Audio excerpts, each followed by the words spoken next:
की इस वीडियो में हम सैंपल पेपर विद सॉल्यूशन देखने वाले हैं क्लास 11 का टर्म 2 के अकॉर्डिंग जो सैंपल पेपर है ज्योग्राफी का। आज की इस वीडियो में हम ज्योग्राफी का करने वाले हैं।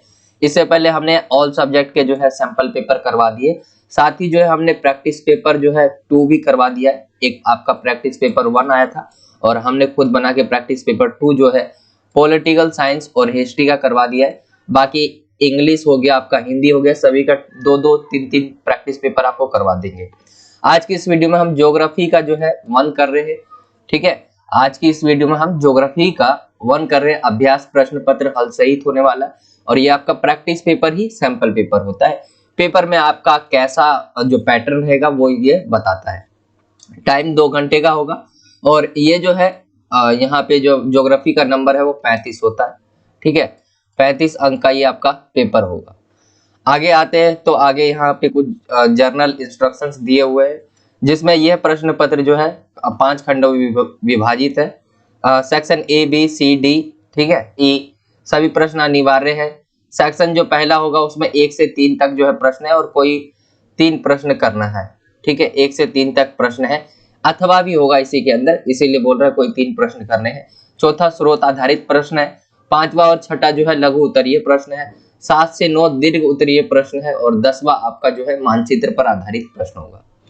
आगे आते हैं, इंग्लिश में भी आपका वही होगा। जर्नल इंस्ट्रक्शंस पढ़ना चाहो तो आप पढ़ सकते हो। आगे हम चलते हैं पेपर की तरफ। यहाँ से जो है आपका सेक्शन ए स्टार्ट हो जाता है, ठीक है। सेक्शन ए में जो है प्रश्न यहाँ पर आपको दिखेंगे और यहाँ पे जो है अंक लिखे हुए कितने नंबर का कौन सा क्वेश्चन है। आते हैं सबसे पहला हम पहले क्वेश्चन पे। तो चक्रवात एवं जो है प्रति चक्रवात में अंतर बताना है आपको। चक्रवात होता क्या है और प्रति चक्रवात क्या होता है। तो चक्रवात क्या होता है पहले ये देख लेते हैं। जब किसी क्षेत्र में निम्न वायु दाब जो है स्थापित होता है और उसके चारों ओर उच्च वायु दाब होता है तो पवनें क्या है निम्न दाब की ओर आकर्षित होती है। ये पृथ्वी की घूर्णन की जो गति है उसके कारण पृथ्वी उत्तरी गोलार्ध में घड़ी की सुइयों के विपरीत तथा दक्षिणी गोलार्ध में सुइयों के अनुरूप जो है घूमकर चलती है। वहीं प्रति चक्रवात की बात करें तो इस प्रणाली के केंद्र में उच्च वायु दाब होता है। अंततः केंद्र से पवनें जो है चारों ओर निम्न वायु दाब की ओर चलती है। इसमें पवनें उत्तरी गोलार्ध में घड़ी सुइयों के अनुरूप व दक्षिणी गोलार्ध में प्रतिकूल दिशा में जो है चलती है, ठीक है। यहाँ पे उल्टा कर देना है, एक याद कर लेना है आपको, उसका उल्टा कर देना है। चक्रवात एवं प्रति चक्रवात में क्या अंतर है यहाँ पे आप लिख सकते हो। बाकी ये 3 नंबर पे भी आएगा तो भी आप लिख सकते हो यहाँ से। दूसरे क्वेश्चन पे आते हैं। प्रश्न दूसरा है आपका, वाष्पीकरण क्या है और ये किन बातों पर निर्भर करता है। तो जल के तरल से गैसीय अवस्था में परिवर्तन होने की प्रक्रिया को क्या कहते हैं वाष्पीकरण। यानी जब जल है, पानी है, वो जब वाष्प में बदल जाता है, गैस में बदल जाता है तो उसे क्या कहते हैं वाष्पीकरण। 1 ग्राम जल को जलवाष्प में परिवर्तित के लिए लगभग 600 कैलोरी ऊर्जा का प्रयोग होता है, ठीक है। पूछ सकता है 1 ग्राम जल को जो है कितना लगता है जो है वाष्प बनने में, ठीक है। इसे वाष्पीकरण की गुप्त ऊष्मा कहते हैं। वाष्पीकरण की मात्रा तापमान, विस्तार तथा पवन वेग आदि के ऊपर जो है निर्भर करती है। ये आपने देख लिया वाष्पीकरण क्या है और ये किन बातों के ऊपर निर्भर करता है। तो ये तापमान हो गया, आपका विस्तार हो गया, पवन हो गया, वेग हो गया, इन चीजों पर निर्भर करता है। आगे इसी के 8वें में जो हमने क्वेश्चन दिया है वो है आपका, ज्वार भाटा नौ संचालन को किस प्रकार जो है प्रभावित करता है। तो ज्वार भाटा क्या होता है ये भी क्वेश्चन हम लिए हैं, ठीक है। होता क्या है और नौ संचालन यानी जो जल में, यानी आप देखते होंगे जो नाव होगी, चलने वाली शिप होंगी, जो भी हो, उनको किस तरह प्रभावित करता है ये आपको बताना है। तो नदमुखी पर स्थित बंदरगाहों तथा साधारणतः जहाज तक नहीं पहुंच सकते हैं, किंतु ज्वार से जल की जो है मात्रा इतनी अधिक हो जाती है कि जहाज क्या है बंदरगाह तक जो है सुगमता से पहुंच जाते हैं और माल उतारने के बाद गहरे सागर में वापस आ जाते हैं। इस प्रकार ज्वार भाटा के कारण ही हुगली तथा टेम्स नदी पर क्रमशः कोलकाता तथा लंदन जैसे बंदरगाह बन पाए हैं, जिनका दोनों देशों के साथ साथ विश्व में भी महत्वपूर्ण स्थान है। तो ज्वार भाटा से आप देखते होंगे यहाँ पे, अगर हम मान लेते हैं कि ये आपका समुद्र है, ठीक है, और ज्वार भाटा क्या है, कोई नौ संचालन यानी नाव लेके जो है कोई जा रहा है, एक देश से दूसरे देश व्यापार कर रहा है, तो ज्वार भाटा के कारण ही वो एक जगह से दूसरी जगह पहुंच पाते हैं, क्योंकि जल का ऊपर उठना फिर नीचे आना वो क्या करेगी, इसको धकेल देगी। ठीक है, तो जल का ऊपर जाना तो ज्वार होता है और नीचे गिरना भाटा होता है। बाकी हम आगे भी देखेंगे वो क्वेश्चन। आगे आते हैं, महाद्वीपीय मग्न तट किसे कहते हैं। ये क्वेश्चन है, महाद्वीपीय मग्न तट किसे कहते हैं। तो महाद्वीपीय मग्न तट क्या होता है, मग्न तट द्वीपों के वे भाग है जो समुद्र में डूबे हुए हैं, महाद्वीपीय मग्न तट कहलाते हैं। ठीक है, मग्न तट जो वो होते हैं जो महाद्वीपों के वे भाग है जो समुद्र में डूबे हुए हैं, क्या कहलाते हैं, मग्न तट। इसकी अधिकतम जो गहराई होती है वो 200 मीटर तथा ढलान सामान्य होता है। इसकी चौड़ाई इसके ढाल पर जो है निर्भर करती है। परिणाम स्वरूप इसकी चौड़ाई कुछ किलोमीटर से लेकर 1000 किलोमीटर तक भी हो सकती है। फिर भी इसकी औसत जो ऊंचाई होती है 80 किलोमीटर होती है। महाद्वीपीय शेल्फ तीव्र ढाल पर समाप्त होती है जिसे शेल्फ अवकाश कहते हैं। दो क्वेश्चंस आपके यहाँ पे बन रहे हैं। आगे देखते हैं, हम अगले सेक्शन पे आ जाते हैं। सेक्शन ए आपका खत्म हो जाता है, जिसमें यहाँ आप देखेंगे तो यहाँ पे 3 क्वेश्चन है टोटल, और 4 ले लीजिए, एक अथवा है आपका। ठीक है, दूसरे में आपको अथवा दिया जाएगा और तीसरा आपका ये क्वेश्चन होगा। तो 3 क्वेश्चन आपके सेक्शन ए में खत्म हो गए, 2-2 नंबर के थे। अब सेक्शन बी में क्या है, स्रोत आधारित प्रश्न होंगे, स्रोत के ऊपर निर्भर करेंगे ये प्रश्न। 3 नंबर का आपका ये प्रश्न होगा, देख लेते हैं। पूछा गया है आपसे, आपको ये पढ़ लेना है पूरा। ठीक है, असंख्य जनजातीय लोगों के लिए वन एक आवास, रोजी रोटी का और अस्तित्व है। यह उन्हें भोजन, फल, खाने लायक वनस्पति, शहद, पौष्टिक जड़ें और शिकार के लिए जो है वन्य जानवर प्रदान करते हैं। उन्हें घर बनाने का सामान और कलाकारी की वस्तुएं देते हैं। जनजातीय समुदायों के लिए वनों की महत्ता सभी जानते हैं, क्योंकि ये उनके जीवन और आर्थिक क्रियाओं के आधार है। साधारणतः यह माना जाता है कि 2001 में भारत के जो है 593 जिलों में से 187 जनजातीय जिले हैं। ये जनजातीय जो जिले हैं भारत के कुल भौगोलिक क्षेत्र का जो है 33.6% हिस्सा है, परंतु देश का जो है 59.8% जो है वन आवरण इन्हीं जिलों में पाया जाता है। इनसे पता चलता है कि जनजातीय जिले वन संपदा के धनी हैं। ठीक है, वनों और जनजातीय समुदायों में घनिष्ठ संबंध है और इनमें से एक का विकास दूसरे के बिना असंभव है। वनों के विषय में इनके प्राचीन व्यवहारिक ज्ञान को वन विकास में प्रयोग किया जाता है। जनजातियों के वन से जो है गौण उत्पाद संग्रह करने वाले ना समझ है कर उन्हें जो है वन संरक्षण में भागीदारी बनाया जाना चाहिए। देखिए यहाँ पे जो बात हो रही है स्रोत में, इस स्रोत में एक जनजातियों के बारे में बात हो रही है, किस प्रकार जो है वनों में वो रहते हैं, उनकी क्या भूमिका रहती है, क्या जो है उनके लिए वनों की क्या इंपॉर्टेंस है। तो क्वेश्चन इसी से पूछे गए, क्या क्या पूछा गया है। पहला है जनजातीय लोगों के लिए वनों का क्या आशय है, तो वन का मतलब इनके लिए क्या है, घर है। दूसरा है जनजातीय जीवों की वन संपदा की दृष्टि से जो है क्या स्थिति है, तो धनी। वन संपदा से की दृष्टि से जनजातीय लोगों के लिए वनों का क्या महत्व है, तो जीवन और आर्थिक क्रियाओं का आधार। तो ये आपके 3 नंबर का एक क्वेश्चन हो जाएगा स्रोत वाला। फिर इसके बाद पहुंचते हैं हम अगले सेक्शन में, सेक्शन सी में। सेक्शन सी में जो है 3 नंबर के आपसे क्वेश्चन पूछे गए। सेक्शन सी में आपसे 3 नंबर के क्वेश्चन पूछे गए और क्वेश्चन आपका 5वां है। देख लेते हैं क्वेश्चन 5वां।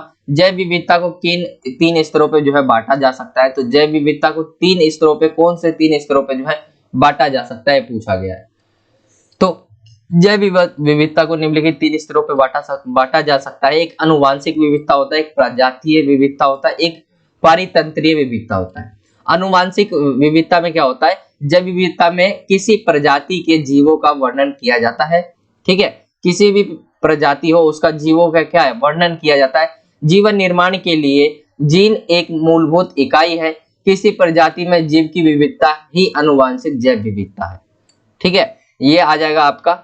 और आगे आते हैं दूसरे पे, प्रजातीय विविधता वाला। तो प्रजातीय विविधता किसी निर्धारित क्षेत्र में प्रजातियों की अनेक रूपता बताती है और प्रजातियों की संख्या से संबंधित है। जिन क्षेत्रों में प्रजातीय विविधता अधिक होती है उन्हें विविधता के हॉट स्पॉट कहते हैं। तो हॉट स्पॉट भी आपको याद रखना है, जहां पे बहुत ज्यादा विविधता पाई जाएगी विविधता, प्रजातियों की, तो उसे क्या है, विविधता के हॉट स्पॉट भी कहेंगे और प्रजातीय विविधता भी आपका ये हो गया। आगे आते हैं तीसरा पे, तो तीसरा है पारितंत्रीय विविधता। पारितंत्रीय विविधता परितंत्रों की संख्या तथा उनके वितरण से संबंधित है। ठीक है, उनकी संख्या और वितरण से संबंधित है। पारितंत्रीय प्रक्रिया, आवास तथा स्थानों की भिन्नता ही पारितंत्रीय विविधता बनाते हैं। तो ये आप कर देंगे यहाँ पे। ये आपका जो है 3 नंबर का क्वेश्चन हो गया है, 5वां, और अच्छे से आपको कर लेना है रेडी। इसमें जो क्वेश्चन है बहुत इंपॉर्टेंट क्वेश्चन है, सभी क्वेश्चन जो पेपर में आने वाले क्वेश्चन है, और आपको याद कर लेना है सही से। अब तीसरे पे क्वेश्चन नंबर 6 पे आते हैं, ये भी 3 नंबर का है। क्वेश्चन आपका जो 6 है वो पूछा गया है, पृथ्वी के जो धरातल है उस पर तापमान के वितरण को प्रभावित करने वाले कारकों का आपको जो है वर्णन करना है। तो पृथ्वी का जो धरातल है, यानी पृथ्वी जो है, पृथ्वी का जो जमीन है, एक तरह से मान लीजिए धरातल है, इस पर जो है तापमान जो है के वितरण किस प्रकार जो है प्रभावित करते हैं। तापमान जो होता है उसके वितरण को किस प्रकार प्रभावित करते हैं। तो देखिए, ऊष्मा किसी पदार्थ के कण में अणुओं की गति को दर्शाती है। ठीक है, ऊष्मा जो है किसी पदार्थ के कणों में अणुओं की गति दर्शाती है, वहीं तापमान किसी पदार्थ या स्थान के गर्म या ठंडा होने को दर्शाता है, जिसे डिग्री में मापते हैं। किसी भी स्थान पर जो है वायु का तापमान निम्नलिखित कारकों द्वारा जो है प्रभावित होता है। किन किन कारकों द्वारा, तो यहाँ हम देख लेते हैं नीचे कौन कौन से है कारक। वो एक है पहला अक्षांश, किसी भी स्थान का तापमान क्या है, उस स्थान तथा उस स्थान द्वारा प्राप्त सूर्यताप पर निर्भर करता है। सूर्यताप की मात्रा में अक्षांश के अनुसार जो है भिन्नता पाई जाती है।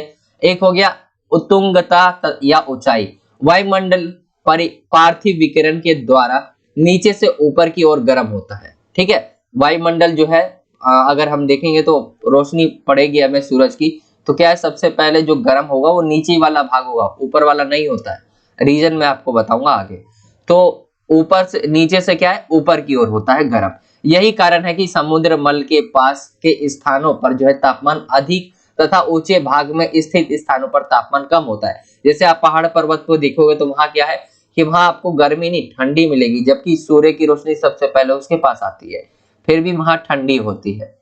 ठीक है, आगे देखते हैं। समुद्र से दूरी तीसरा आ जाएगा इसका। किसी भी स्थान के तापमान को प्रभावित करने वाला दूसरा महत्वपूर्ण कारक जो है समुद्र से उस स्थान की दूरी है। स्थल की अपेक्षा समुद्र धीरे धीरे गर्म और धीरे धीरे ठंडा होता है। समुद्र के निकट जो है निकट स्थित क्षेत्रों पर समुद्र व स्थल समीर का सामान्य प्रभाव पड़ता है। तो ये आपका 3 नंबर का हो जाएगा, तापमान को जो है किस प्रकार जो है प्रभावित करती है पृथ्वी की धरातल। आगे आते हैं हम क्वेश्चन, इसी में जो है 8वें में पूछा गया है 3 नंबर में। 3 नंबर में आपके टोटल 2 क्वेश्चन पूछे गए, अथवा लगा दे तो 3 क्वेश्चन है। ठीक है, एक अथवा लगा के 3 क्वेश्चन है, लेकिन 2 आपको करने हैं। 8वें में आते हैं, तो यहाँ पे वायुमंडल अनेक गैसों से मिलकर बना है, कथन की पुष्टि कीजिए। तो वायुमंडल आप जो हमारे जमीन के ऊपर का जो हिस्सा है वायुमंडल है। ठीक है, वायुमंडल की ऊपरी परतों में गैसों का अनुपात बदलता है। वायुमंडल में मनुष्यों एवं जंतुओं के जीवन के लिए आवश्यक गैसें जैसे ऑक्सीजन तथा पौधों के लिए कार्बन डाइऑक्साइड पाई जाती है। ठीक है, जिस एरिया में हम सांस लेते हैं वो क्या है, वायुमंडल, जिस ऊंचाई तक। आगे आते हैं, तो कार्बन डाइऑक्साइड पार्थिव विकिरण के कुछ भाग को सोख लेती है तथा ग्रीन हाउस प्रभाव के लिए उत्तरदायी है। ओजोन गैस पृथ्वी की सतह से जो है 10 से 50 किलोमीटर की ऊंचाई के बीच जो है पाई जाती है तथा फिल्टर का कार्य करती है। वह सूर्य से निकलने वाली जो पैराबैंगनी किरणें होती है उसको अवशोषित कर लेती है। तो ओजोन गैस किस प्रकार हमारे लिए महत्वपूर्ण है, ये भी क्वेश्चन आ सकता है। सूर्य से आने वाली जो भी किरणें होती है, ठीक है, अगर सूर्य की किरणें हम पे डायरेक्ट पड़ेगी तो हमें कई सारी जो है बीमारियां हो सकती है, बड़ी बड़ी, वो भी कैंसर जैसी। तो इससे जो है ओजोन जो गैस है, ओजोन परत है, वो हमारी मदद करती है, और जो भी रोशनी आती है उनको पहले वो फिल्टर कर देती है, फिर जो है वो जमीन तक आती है। तो ये आपका जो है 3-3 नंबर वाले में आपका ये 3 क्वेश्चन हो गया है, 2 करने होते हैं आपको। आई होप कि आपको समझ आ गया होगा। आगे चलते हैं अगले क्वेश्चन पे, सेक्शन डी पे आते हैं। सेक्शन डी में जो है 5 नंबर के क्वेश्चन पूछे गए हैं, देख लेते हैं। सेक्शन डी में सबसे पहला क्वेश्चन है आपका, कौन सी गैसें हरित ग्रह गैसें कहलाती है, उनके प्रभावों का विश्लेषण करना है। तो हरित गैसों के बारे में बताना है, कौन सी गैसें जो है कहलाती है। तो वह गैस है जो दीर्घ तरंगी विकिरण को ज्यादा अच्छी तरह से अवशोषण करती है, हरित गृह गैस कहलाती है। ये गैस है carbon dioxide, chlorofluorocarbon, methane, nitrate, ठीक है, नाइट्रस ऑक्साइड व ओजोन आदि जो है इसके एग्जाम्पल हो जाएंगे। मैंने आपको ओजोन बताया था क्योंकि वो सोख लेती है, और जो भी ओजोन जो परत होती है वो क्या है, सूर्य से आने वाली किरणों को क्या है, वो सोख लेती है, रोक लेती है, फिल्टर कर देती है। अब पूछा गया है उनके प्रभाव क्या है, हरित गैसों के जो है प्रभाव आपके बताने हैं। तो इनके प्रभाव कुछ इस प्रकार से, भूमंडलीय तापन में वृद्धि होना तथा वैश्विक जलवायु में परिवर्तन होना, हिमानियों के पिघलने से समुद्र तल ऊंचा होगा और प्राकृतिक बाढ़ों की संख्या बढ़ जाएगी, जलवायु परिवर्तन से जो है मलेरिया जैसी कीट अन्य बीमारी बढ़ जाएगी, वर्तमान जलवायु सीमाओं में बदलाव होने से कुछ भाग जो है अधिक जल सत्ता तो कुछ भाग शुष्क हो जाएंगे और जनसंख्या परितंत्र में भी बदलाव होंगे। तो ये जो है उनके प्रभाव थे। आगे चलते हैं क्वेश्चन नंबर, ये आपका क्वेश्चन नंबर 5वां हो गया। आगे आपका जो है क्वेश्चन नंबर 8वां आता है 5 नंबरों में। 5 नंबर में पूछा गया है सदाहरित वन एवं पर्णपाती वनों की विशेषताओं का उल्लेख कीजिए। 5 नंबर का ये आपका क्वेश्चन है और देख लेते हैं सदाहरित और पर्णपाती वन जो है कौन कौन से। सदाहरित वन कौन कौन से, मुख्य यहाँ पे जो है मुख्य वृक्ष कौन कौन से होते हैं, महोगनी, बांस, ताड़ आदि के ये वृक्ष होते हैं। ये सदा जो है हरे भरे रहते, सदा रहित वन, और मतलब हरे भरे रहने का मतलब है बहुत घने होते हैं। यहाँ पे लिखा हुआ पॉइंट में ये बहुत सघन होते हैं। इनकी जो ऊंचाई होती है, इन वनों की ऊंचाई 35 मीटर से 50 मीटर हो सकती है और इन वृक्षों की लकड़ी जो है काफी कठोर होती है। तो ये आपने जान लिया सदा हरित वन के बारे में, ठीक है, सदा हरित वन। आगे आते हैं हम इसी के जो पूछा गया है पर्णपाती वन, आगे जो पूछा गया है ये वन जो है ग्रीष्म ऋतु में अपने पत्ते जो है गिरा देती है, बहुत कम घने होते हैं। वृक्षों की जो ऊंचाई होती है अपेक्षाकृत कम होती है, उनके अपेक्षाकृत इन वनों की जो लकड़ी है कम कठोर होती है। ये वन लगभग पूरे भारत में पाए जाते हैं और इन वनों को जो है इन वनों की जो लकड़ी होती है बहुत उपयोगी होती है। मुख्य जो वृक्ष है इसके साल, सेमल, महुआ, आंवला, बेल, रबीर आदि जो है इनके वृक्ष यहाँ पे पाए जाते हैं। तो ये आपने जान लिया 5 नंबर में सदा रहित वन और पर्णपाती वन में आपकी विशेषता हो गई या अंतर हो गया, आप क्वेश्चन कह सकते हैं। इसी में 8वें में पूछा गया है क्वेश्चन, ठीक है, पृथ्वी की सतह पर अलग अलग भागों में होने वाली वर्षा की मात्रा भिन्न होती है, कथन की पुष्टि कीजिए। यानी पृथ्वी पर जो हमारी पृथ्वी है, वर्षा जो है अलग अलग भागों में जो है वर्षा की मात्रा भिन्न होती है, ठीक है, कहीं पे बहुत ज्यादा होती है, कहीं पे पूरे साल नहीं होती है। इसके आपको भिन्न कथन की जो है पुष्टि करना है। तो देखिए विषुवत वृत्त जो है से ध्रुव की तरफ जाने पर वर्षा की मात्रा घट जाती है। विश्व के तटीय क्षेत्र में महाद्वीपों के भीतरी भागों की अपेक्षा अधिक वर्षा होती है। महाद्वीपों जो भी महाद्वीप के भीतर विश्व के तटीय क्षेत्रों में, तटीय क्षेत्र हो गए जो आपके समुद्र से लगे हुए तट है, ठीक है, समुद्र से लगे हुए तट है। तो ये तट लगा हुआ है तो यहाँ पे क्या है कि समुद्र है, पानी भाप बनेगा, ऊपर जाएगा, फिर जो है वर्षा होगी। तो यहाँ पे क्या है, दूसरों के मुकाबले जो है समुद्र के किनारे जो रहने वाले देश है उन पे जो है उसकी तरफ जो है साइड में बारिश ज्यादा होती है, ठीक है, अधिक वर्षा होती है। विषुवत वृत्त से 35 डिग्री से 40 डिग्री उत्तर एवं दक्षिण अक्षांशों के मध्य पूर्वी तट पर बहुत अधिक वर्षा होती है तथा पश्चिम की तरफ जो है घट जाती है। आगे देखते हैं, आगे पॉइंट्स है। 5वां है विषुवत वृत्त से जो है 45 से 65 डिग्री उत्तर एवं दक्षिण के बीच जो है पछुआ पवनों के कारण सबसे पहले महाद्वीपों के पश्चिमी किनारों पर वर्षा होती है तथा यह पूर्व की तरफ घटती जाती है। तो ये आप पॉइंट्स लिख सकते हो, स्पष्ट करना था आपको कि जो है पृथ्वी की सतह पर अलग अलग भागों में होने वाली वर्षा आपको स्पष्ट करना है। आगे आते हैं 5 नंबर में क्वेश्चन पूछा गया मृदा अपरदन के प्रमुख कारण एवं इसकी समस्या से निपटने का उपाय, ठीक है। तो सबसे पहले आपको मृदा अपरदन बताना है होता क्या है, ठीक है, फिर उसके बाद जो है आपको बताना है कारण, फिर बताना है समस्या से निपटने के उपाय।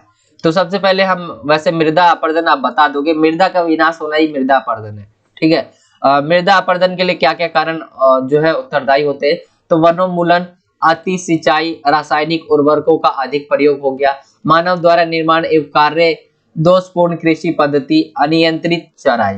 तो ये रीजंस हो गए जिसकी वजह से जो है मृदा अपरदन होता है। अब मृदा अपरदन की समस्या से निपटने से हम कैसे रोक सकते हैं?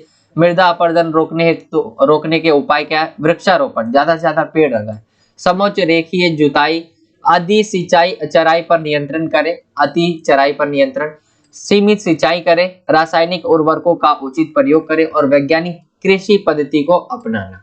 ठीक है, तो ये आपके रोकने के उपाय हो गए। 5 नंबर में क्वेश्चन पूछा जा सकता है, ये इंपॉर्टेंट क्वेश्चन है आपके लिए। अब ये आपका जो है सेक्शन आपका खत्म हो गया है डी। अब आते हैं सेक्शन ई पे। तो सेक्शन ई में जो है क्वेश्चन पूछा जाएगा आपसे जो है मानचित्र के बारे में। कोई भी आपसे जो है यहाँ पे आपके क्वेश्चंस दे देंगे और यहाँ पे जो है आपको वर्ल्ड वाला मैप और भारत वाले मैप से दोनों से क्वेश्चन आएगा।